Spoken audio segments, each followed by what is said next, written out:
Allez, c'est parti. Bonsoir tout le monde. Bienvenue dans ma cuisine. J'espère que c'est bon, ça fonctionne. Allez, donc on va préparer ensemble la recette de ce soir qui va être une recette salée autour des épinards et du saumon.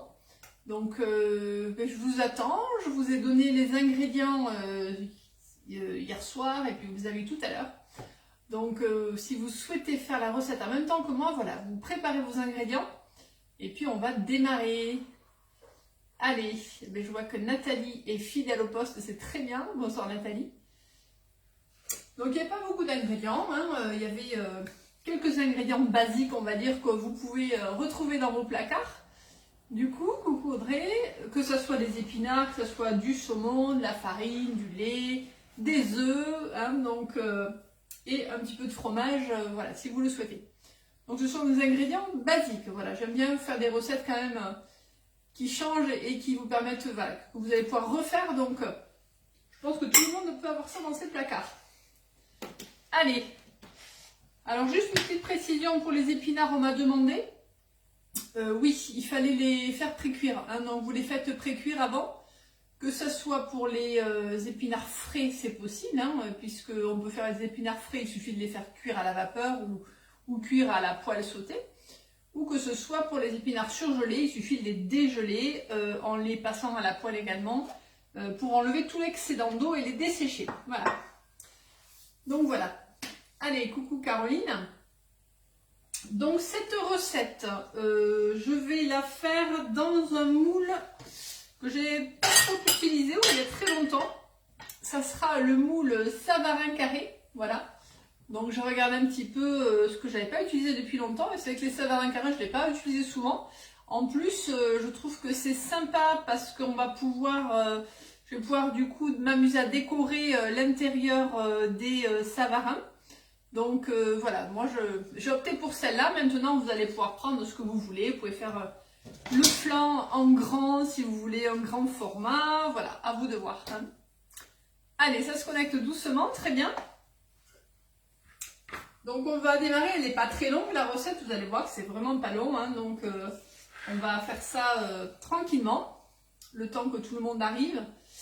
Donc première chose qu'on va faire, on va du coup hacher les épinards. Donc je préfère les hacher un petit peu pour que ça soit plus facile au niveau de la mâche.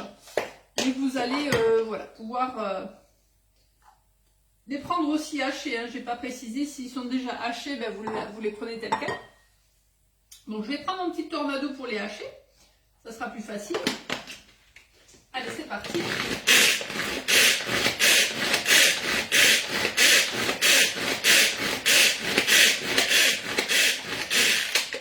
Voilà, c'est tellement simple et rapide. Vous pouvez le faire aussi au robot, vous pouvez le mettre dans le robot, il n'y a pas de problème. Vous pouvez tout mettre dans le robot aussi, tout mixer, ça fera du coup un petit peu bouilli, ça c'est à vous de voir. Le fait de les hacher un peu grossièrement comme ça fait moins bouilli et c'est peut-être plus joli au niveau de la présentation. Voilà, il y a le choix. Allez, bonsoir Corinne également. Ensuite, donc on va prendre les œufs. Donc j'ai besoin de 3 œufs. Donc on va prendre les œufs, on va les casser dans le cube de poule. Donc 3 œufs entiers bien sûr. Voilà.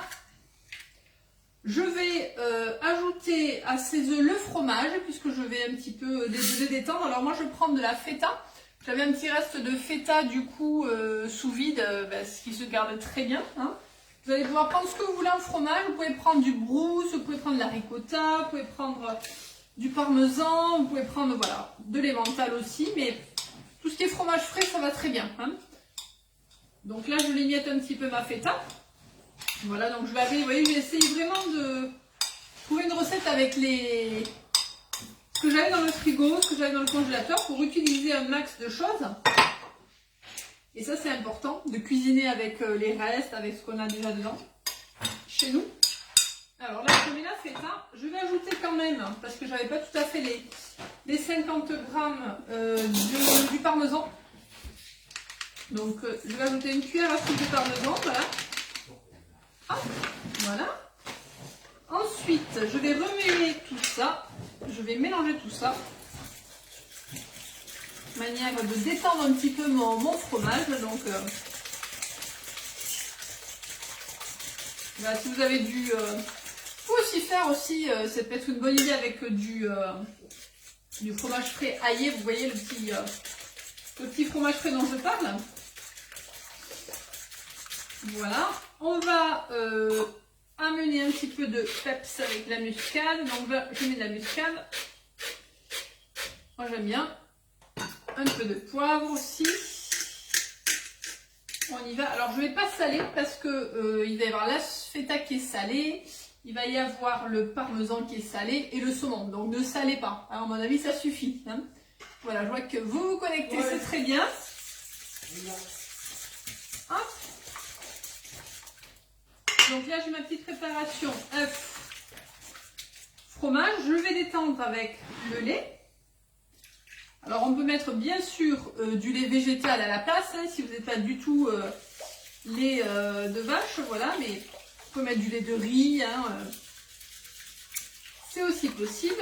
Et on va ajouter la farine. Alors, moi, j'ai mis de la fécule de maïs. Vous mettez ce que vous voulez aussi, hein, que ce soit la farine classique, voilà. Ça, c'est au choix. Allez, là, on essaye d'enlever tous les petits grumeaux de la fécule. Donc, avec la petite cuillère magique, c'est top. Voilà. Mais je répète pour ceux qui arrivent, on peut faire cette recette dans le mixeur. Vous mettez tout dedans, hein, vous mixez. C'est aussi une bonne solution, voilà. Allez, donc là, je mélange. J'ai quelques petits grumeaux de maïzena. C'est vrai qu'en général, il faut la détendre dans le froid, la maïzena. Donc, ça prend... J'aurais dû faire petit à petit. Voilà, c'est vrai que j'ai pas... Je fais tout d'un coup, mais je pense que j'aurais dû le mettre petit à petit. Ça serait dissous. Allez, c'est bon. Alors, il me reste à mettre du coup les épinards. Donc je vais ajouter mes épinards que j'ai hachés pour ceux qui n'étaient pas là tout à l'heure. Je les ai hachés dans mon petit tornado. Voilà, vous prenez des épinards, soit vous les mixez, soit vous les hachez grossièrement, mais pas trop fin non plus. Hein. C'est bien d'avoir un petit peu de mâche, un petit peu de légumes entiers. Voilà. Et je vais ajouter maintenant mon saumon. Alors, j'ai fait vraiment mes fonds de frigo, hein, vous voyez. Donc, il me restait un petit bout de saumon, tout petit bout de saumon frais de mardi dernier. Donc, ça fait une semaine que je l'ai sous vide, hein, du poisson frais. Donc, c'est bête de le jeter. C'est vrai que j'ai acheté un gros pavé, il en reste un petit peu. Donc, autant le mettre dedans. Donc, moi, à la place de mettre deux tranches de saumon fumé, je vais mettre le saumon et je mettrai qu'une tranche de saumon fumé. Vous voyez, ça va faire un petit peu un bon compromis. D'ailleurs, je vais un petit peu le hacher. Mais bon, voilà, moi j'aime toujours utiliser les restes, j'aime pas jeter du tout, hein, pas gaspiller, et c'est vrai que grâce à BeSave, on a toujours des petits restes par-ci par-là, et autant les utiliser. Donc ça, c'est vraiment important. Alors, je vais mettre du coup mon saumon frais et mon saumon comme ça, du coup, en tranches, et je vais les mixer. Voilà, donc je mets une bonne tranche. En fait, c'est de la truite hein, que j'ai, c'est pas du saumon. Hop. Est-ce que vous cuisinez les restes, vous aussi? Dites-moi, est-ce que vous aimez cuisiner les restes? Est-ce que, voilà, vous avez des idées? Est-ce que vous osez cuisiner les restes? Moi, j'adore ça en tout cas. Je trouve ça super intéressant et vraiment une super méthode pour pas gaspiller. Voilà. Donc là, je vais pareil.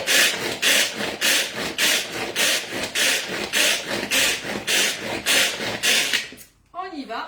Vous voyez, ça fait pas de la bouillie, ça fait des petits morceaux. Petits morceaux de saumon et saumon fumé. Voilà, ça va équilibrer un petit peu.